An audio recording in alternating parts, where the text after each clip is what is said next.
guys! For today video, magluluto tayo ng ginisang sayote with carrots.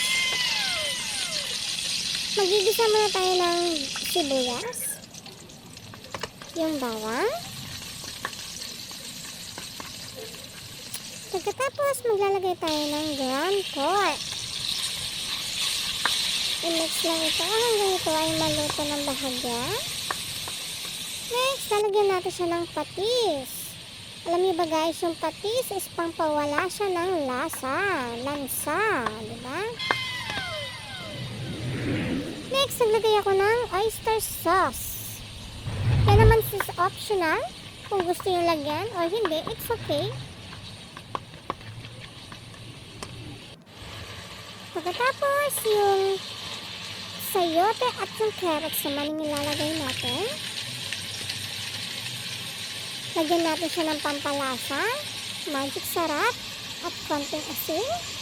Dahil kanina, nalagay na tayo ng patis. Then, i-mix well lahat ng ating gulay.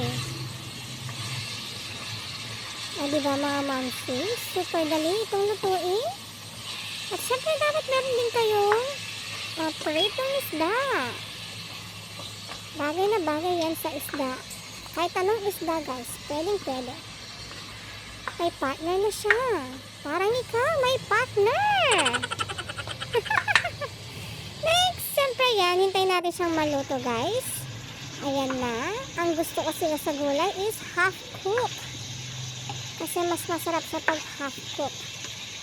Anyways guys, thank you for watching. So please don't forget to comment, react, and share my videos. Thank you for watching guys. Bye. Have a nice day.